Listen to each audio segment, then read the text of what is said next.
மனித பலத்தை விட யானை கோத்த பலன் அல்ல, மனிதனுடைய பலனை விட தேவ பலன் உன் மூலமாக செயல்பட துடித்து கொண்டே இருக்கிறது. அந்த சூப்பர் நேச்சுரல் பவர் நீ எங்கே போனாலும் உனக்குள்ளே இருந்து வெளிவர ஆயத்தமாக இருக்கிறது. அதை குறித்து நீ அறிந்தால் போதும், அத்தனை காரியங்களையும், உன்னுடைய பிரச்சனை அத்தனையையும் உன்னுடைய காலின் கீழே வைத்துக் கொள்ளுவார்.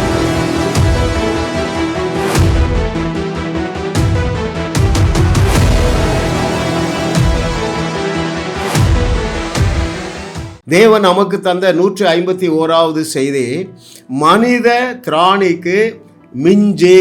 5 பேருடைய வாழ்க்கையிலிருந்து இதை கற்றுக்கொள்ள போறோம். இன்றைக்கு மனித திராணிக்கு மிஞ்சி யோசுவா எப்படி செயல்பட்டான் என்று தேவனுடைய ஆவியானவர் கற்றுத்தரப்போகிறார்.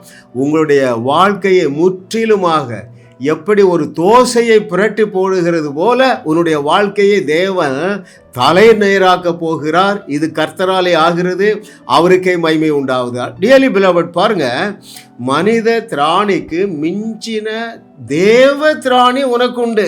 It is unstoppable, it is unimaginable. Hallelujah. அதிலே யாரெல்லாம் ஆபரேட் பண்ணினார்களோ அவர்கள் யாவரும் வேதத்திலே சரித்திரம் படைத்திருக்கிறார்கள். ஆமா, ரைட்? அதில் தாங்க மோசே ஆபரேட் பண்ணான், அதில் தான் ஜோஷுவா செயல்பட்டான், அதிலே தான் தாவீது செயல்பட்டான், எலியா, எலிசா, இயேசு கிறிஸ்து, பேதுரு, பவுல், இவர்கள் அத்தனை பேரோடும் கூட நீ சேர்ந்து கொள்ள போகிறாய் என்று கர்த்தர் சொல்லுகிறார். ஹல்லேலூயா. அன்ஸ்டாப்பபிள் ஜோஷுவா, இன்னைக்கு அதான் தலைப்பு. யோசுவா எப்படி மனித திராணிக்கு மிஞ்சி செயல்பட்டு தேவனுடைய திட்டத்தை இந்த பூமியிலே நிறைவேற்றினான் என்று ஆண்டவரே எங்களுக்கு நீர் கற்றுத்தர போறதற்காக உமக்கு நன்றி, நன்றி, நன்றி, நன்றி. இன்னொரு வார்த்தையிலே சொல்ல போனால் மனித வரம்பை தாண்டிய யோசுவா. அல்லேலூயா. துடித்து கொண்டு இருக்கிறாருங்க. இதை கேட்டுக்கொண்டிருக்கிற தெய்வ மகனே, தெய்வ மகளே, உன் மூலமாக உன்னுடைய திராணிக்கு மிஞ்சின வல்லமையை வெளிப்படுத்த உன் தேவன் உனக்கு பின்னால வந்துட்டே இருக்கிறார். அதைத்தான் நம்ம பைபிளில் வாசிக்கிறோம்.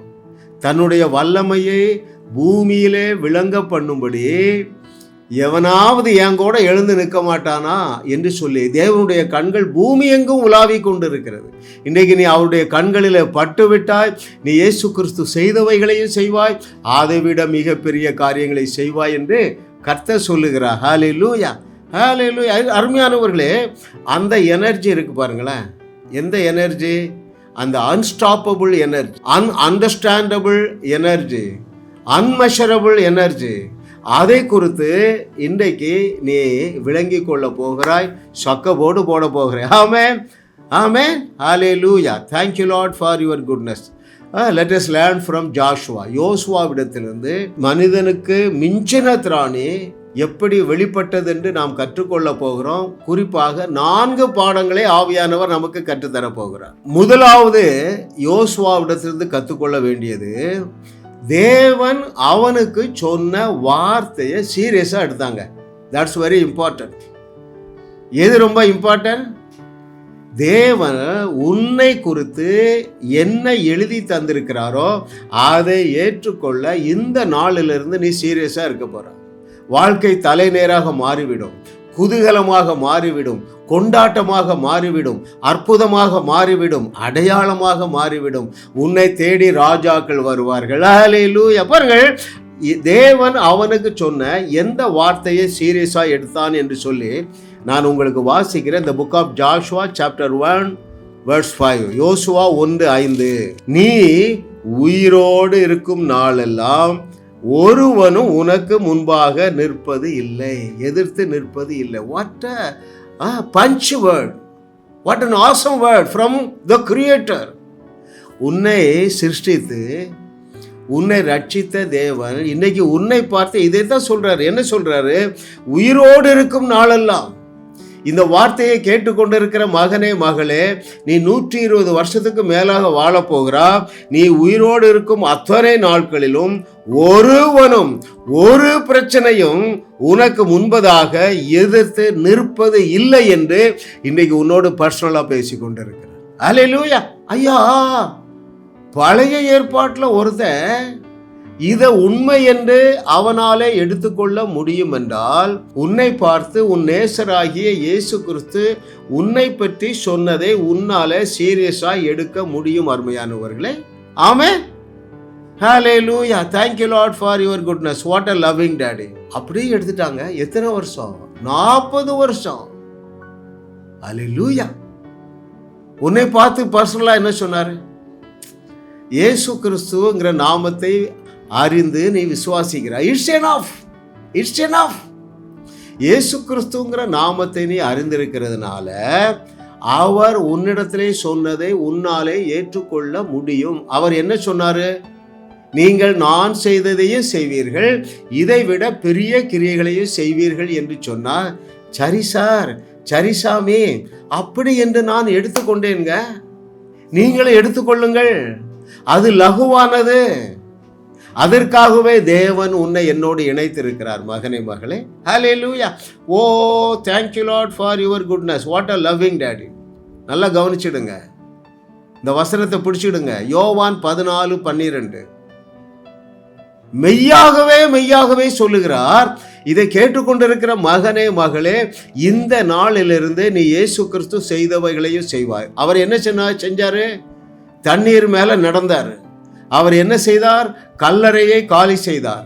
அப்போ அவர் செய்ததையும் நீ செய்து, அதை விட பெரிய கிரியைகளையும் செய்து, அவருடைய வார்த்தையை உறுதி செய்து, அவருடைய ராஜ்யத்தை நீ பூமியிலே எஸ்டாப்ளிஷ் பண்ணுவாய் என்று கர்த்தர் சொல்லுகிறார்.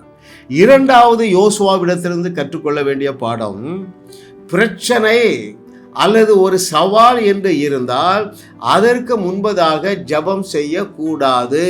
யோசுவாவிடத்தில் கற்றுக்கொள்ளலாம், மோசே இடத்துல கற்றுக்கொள்ளலாம், எலிசா, எலியா, இயேசு கிறிஸ்து எல்லாரிடத்துலையும் கற்றுக்கொள்ளலாங்க.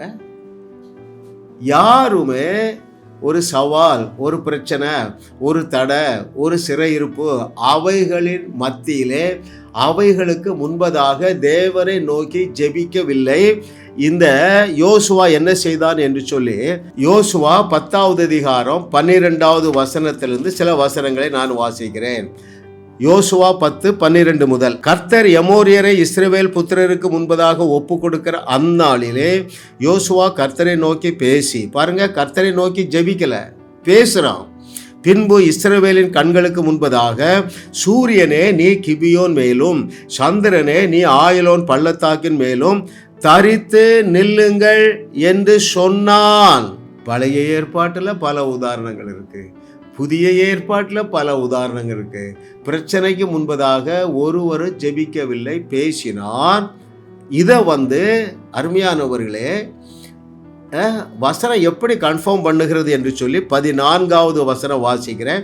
யோசுவா 10:14. அந்த தேவனுடைய வார்த்தையை கேட்டு அந்த சூரியனையும் சந்திரனையும் நிறுத்தினாராம்.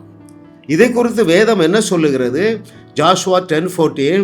இப்படி கர்த்தர் ஒரு மனிதனுடைய சொல் கேட்ட அந்நாளை ஒத்த நாள் அதற்கு முன்னும் இல்லை, அதற்கு பின்னும் இல்லை. ஹல்லேலூயா.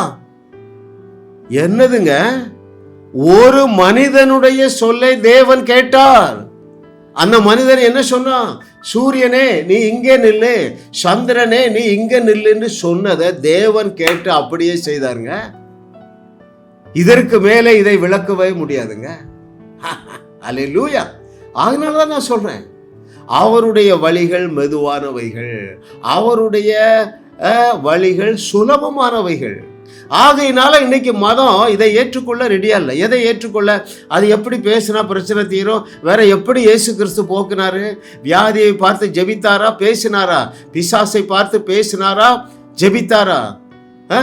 கடல் கொந்தளிப்பை பார்த்து பேசினாரா? ஜெபித்தாராங்க. மரணத்தை பார்த்து இயேசுவோ பேதுருவோ பவுலோ ஜெபித்திருந்தா அந்த சடலம் உயிரோட வந்திருக்காது. It's not a biblical principle. அது கிங்டம் பிரின்சிபல் இல்லைங்க. இதையும் யோசுவாவிடத்திலிருந்து நம்ம கற்றுக்கொள்ளுகிறோம். மூன்றாவது பாருங்க, அவன் ரொம்ப ஸ்பெசிஃபிக்கா இருக்கிறான் பாருங்க.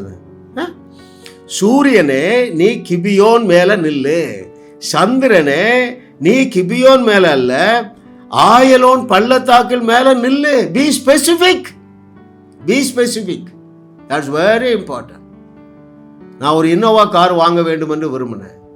ஸ்பெசிஃபிக்காக இருக்க ஆவியானவர் உற்சாகப்படுத்துகிறார். அந்த ஷோரூமில் போய் நான் விரும்பின கிரே கலரு அந்த இன்னோவா கார் ஃபோட்டோ வாங்கி என் பெட்ரூமில் ஓட்டிட்டு பேசுனேன். வா நீ எனக்கு வேணும் வா என்று பேசுகிறேன். ஜெபிக்கல, ஆண்டவரே எப்படியாவது ஒரு இன்னோவா காரை தாங்கன்னா எனக்கு வந்திருக்காதுங்க. It's not biblical. It's not the principal of the kingdom dearly beloved. Amen. ஸ்பெசிஃபிக்காக இருங்க. 4ஆவதாக பாருங்க, யோர்தான் நதியில் வழி வேணும். கால் வைப்பதற்கு முன்பதாகவே அவன் என்ன டிக்ளேர் பண்ணுகிறான் என்று சொல்லி அங்கே 3வது அதிகாரம் 13வது வசனத்தில் நான் உங்களுக்கு வாசிக்கிறேன். யோர்தான் திறப்பதற்கு முன்பதாகவே யோசுவாவுடைய வார்த்தை, யோசுவா 3:13 சம்பவிப்பது என்னவென்றால், சர்வ பூமிக்கும் ஆண்டவராகிய கர்த்தரின் பெட்டியை சுமக்கிற ஆசாரியர்களின் உள்ளங்கால்கள் யோர்தானின் தண்ணீரிலே பட்ட மாத்திரத்தில் மேலே இருந்து ஓடி வருகிற யோர்தானின் தண்ணீர் ஓடாமல் ஒரு குவியலாக நிற்கும். எத்தனை பேர் சீரியஸா எடுக்கிறீங்க? எப்பா இப்படித்தான் நடக்கும் ஐயா. அந்த உடன்படிக்கை பெட்டியை விட அந்த உடன்படிக்கை பெட்டிக்கு சொந்தக்காரரே நீ சுமக்கிறாய. அவங்க சுமக்கிறாங்க. அது உடன்படிக்கை பெட்டிய. யோசுவா சொல்றான், நீங்க சுமக்கிறவர்கள் யோர்தான் கரையில அந்த தண்ணீர்ல கால் வைத்த உடனே யோர்தான் எப்படி குவிந்து நின்று உங்களுக்கு வழிவிடும் என்று சொல்லுகிறானே. நீ தேவனுடைய பெட்டியை அல்ல, தேவனையே சுமக்கிறாயே. நீ சொன்னது நடக்காதா? ஏன் நடுத்தருவில் நிற்கிறீர்கள்? ஏன் முட்டுச்சந்திலே நின்று தவிக்கிறீர்கள்? ஹல்லேலூயா. ஓ thank you Lord for your goodness. What a loving daddy. கர்த்தரை தெய்வமாக கொண்ட நாம் பாக்கியவான்கள் அருமையானவர்களே. ஆகையினால்தான் அந்த நாவு புக்கை நான் அடிக்கடி இன்ட்ரோடியூஸ் பண்ணுறேன். நான் 30 நேரத்துக்கு மேலே வாசிட்டேங்க. நான் பேசி கிருபை ஆல்மோஸ்ட் எவ்ரிடே 5லிருந்து 10 பிரச்சனைக்கு ஃபோனில் பேசுகிறேன். யோர்தான் வழி திறக்கிறது, செங்கடல் வழிவிடுகிறது, எரிகோ மதில் கீழே விழுகிறது. என்னோடு இணைந்து கொள்ளுங்கள் அருமையானவர்களே. ஆமே. நான் ஒரு வார்த்தை சொன்ன பாருங்க. இயேசு சொன்னார், உன்னை பார்த்து தான் சொன்னார். என்ன சொன்னார்? எப்பா நீ நான் செய்ததை செய்வாய், இதை விட பெரிய கிரியைகளை செய்வாய். தலைகளெல்லாம் நிற்க மாட்டா, ஜெபிக்கலாம் மாட்டா, உபவாசம்லாம் பண்ண மாட்டா, என்னை போல பேசுவாய். இறையாதே அமைதலாயிரு. லாசருவே வெளியே வா, படுக்கையை எடுத்துக்கொண்டு நட. எதற்கையா இதை டெமோ பண்ணி காமிச்சாரு? யோசுவா தில்ல அடிக்கிறாங்க. என்ன அடிக்கிறான்? எப்பா நான் அரை நூற்றாண்டு ஆண்டவரோடு பயணிச்சேன். அவர் சொன்ன நல்வார்த்தையில் எல்லாம் ஒரு வார்த்தையும் தவறி போகவில்லை. இது நல்ல வார்த்தை இல்லையா? எது? நீ நான் செய்ததை செய்வாய், இதை விட பெரிய கிரியைகளையும் செய்வாய் என்று சொன்னாரே, அது நல்ல வார்த்தை தானே? ஏன் நீ அதை அப்படியே எடுத்து செயல்படுத்த கூடாது? ஜாஸ் மினிஸ்ட்ரீஸ் யூடியூப் சேனலில் தொடர்ந்து செய்திகளை கேளுங்கள், சப்ஸ்கிரைப் செய்யுங்கள், வீடியோக்களை லைக் செய்து பலரோடு பகிர்ந்து கொள்ளுங்கள். அவர்களும் ஆசீர்வதிக்கப்படட்டும்.